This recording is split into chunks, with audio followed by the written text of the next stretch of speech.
1 फरवरी 2025 को भारत की वित्त मंत्री निर्मला सीतारमण ने संसद में 2025 से 26 का आम बजट पेश किया। ये बजट देश की आर्थिक स्थिति को मजबूत करने और सभी वर्गों को लाभ पहुंचाने के उद्देश्य से तैयार किया गया है।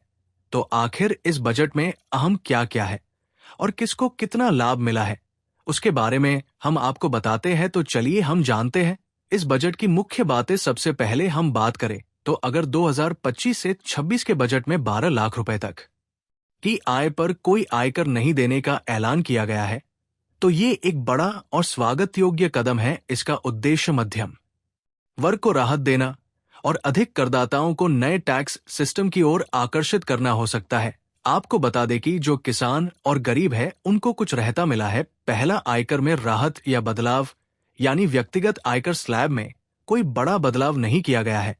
वरिष्ठ नागरिकों को आयकर छूट की सीमा में बढ़ोतरी का फायदा मिलेगा। कॉर्पोरेट टैक्स में छोटे और मझोले उद्योगों के लिए मामूली राहत।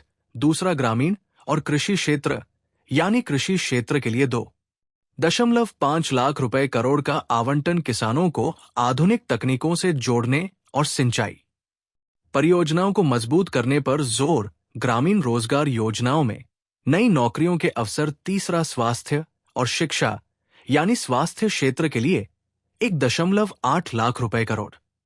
ग्रामीण क्षेत्रों में स्वास्थ्य सुविधाओं का विस्तार होगा। डिजिटल शिक्षा और रिसर्च के लिए 1.2 लाख रुपए करोड़ का आवंटन। सरकारी स्कूलों में स्मार्ट क्लासेस की शुरुआत। चौथा, बुनियादी ढांचा विकास। सड़क, रेलवे, हवाई अड्डे और बंदरगाहों के विकास के लिए 5 लाख रुपए करोड़। प्रधानमंत्री आवास योजना के तहत नए मकानों का निर्माण तेजी से होगा। पांचवा, महिला और युवा सशक्तिकरण। महिला उद्यमियों के लिए 2 करोड़ रुपए तक के आसान ऋण की योजना। युवाओं के लिए स्टार्टअप्स में निवेश को बढ़ावा। वही हरित ऊर्जा, ग्रीन एनर्जी परियोजनाओं के लिए 1 लाख रुपए करोड़ का प्रावधान।